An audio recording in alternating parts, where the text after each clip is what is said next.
शिव महापुराण भाग 1। मैं काल हूँ, भूत वर्तमान भविष्य मुझ में ही निहित है। समय का चक्र यूं ही निरंतर चलता रहता है। इस निरंतर चलते समय के चक्र में कोई दुखी है तो कोई सुखी, किसी को पीड़ा है तो किसी को प्रसन्नता। इस निरंतर चलते समय के चक्र में कई घटनाएं घटित हैं। उन्हीं घटनाओं के बारे में मैं कुछ बताना चाहता हूँ। शिव क्या है? शिव कौन है? शिव सुंदर है? शिव बदसूरत है? शिव उग्र है? शिव शांत है? शिव रुद्र है? निरंतर समय का चक्र चलता रहता है। इस समय के चक्र में घोर अंधेरा छाया है। इस घोर अंधेरे जगत में एक ऊर्जा विद्यमान है। उस ऊर्जा से कई प्रकाश निकल रही है।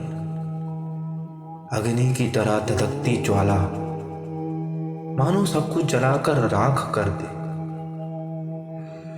चिरकाल तक वह ऊर्जा उस काले अंधेरे जगत में इधर उधर भटकती रही। एक दिन एक घटना घटित हुई। क्षीर सागर पर उस ऊर्जा से एक देव प्रकट हुए जो कि निद्रा अवस्था में थे। उन देव के नाभि से एक कमल पुष्प प्रकट हुआ। उस कमल पुष्प में 5 सिर वाले एक देव थे। वह साधना की अवस्था में आंख बंद किए हुए थे। चिरकाल तक दोनों साधना की अवस्था में लीन थे। एक दिन 5 सिर वाले पुष्प कमल पर विराजे देव की आंख खुली और उन्होंने देखा कि इस काले घोर अंधेरे जगत में सबसे पहले उनकी उपज हुई।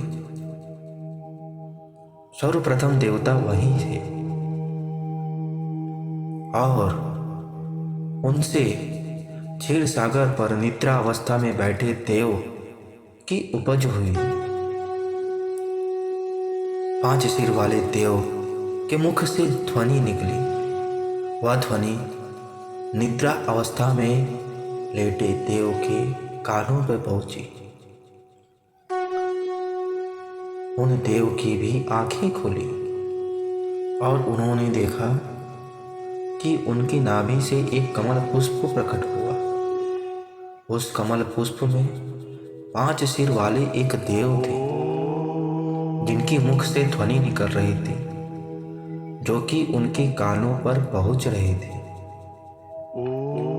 तब क्षीर सागर पर बैठे देव ने कहा, सर्वप्रथम इस जगत पर मैं आया हूं और मुझसे आपकी उपज हुई है।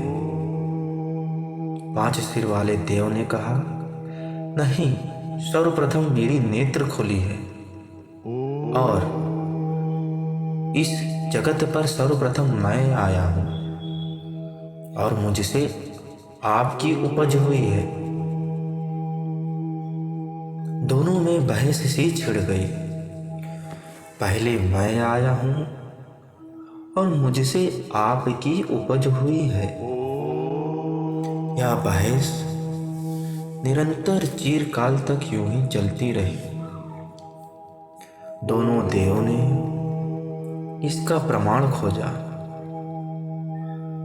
उन्होंने आपस में एक दूसरे से कहा कि इस काले घोर अंधेरे जगत में हमसे पहले भी किसी का अवतरण हुआ होगा।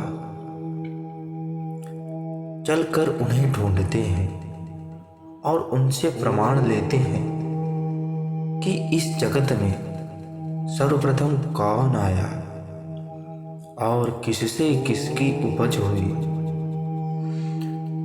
दोनों चिरकाल तक उस जगत में भटकते रहे। एक दिन भटकते भटकते वह उसी ऊर्जा के पास पहुंचे। धधकती अग्नि से ज्वाला निकलती हुई उस ऊर्जा के पास समीप कोई ना जा सकता था। दोनों देव हाथ जोड़कर उस ऊर्जा से विनती करते हैं, हे देव, आप प्रमाण कीजिए कि इस काले घोर अंधेरे जगत में सर्वप्रथम कौन आया और किससे किसकी उपज हुई। उस ऊर्जा से ध्वनि निकलती है। इस काले घोर अंधेरे में सर्वप्रथम मेरी उत्पन्नता हुई और मेरे से आप दोनों की। हे प्रभु, आप यह प्रमाणित कीजिए, सर्वप्रथम हम दोनों में से पहले कौन आया। ऊर्जा से ध्वनि निकली और कहा, यह प्रमाण मैं करूंगा। और ऊर्जा एक स्तंभ के रूप में परिवर्तित हो गई।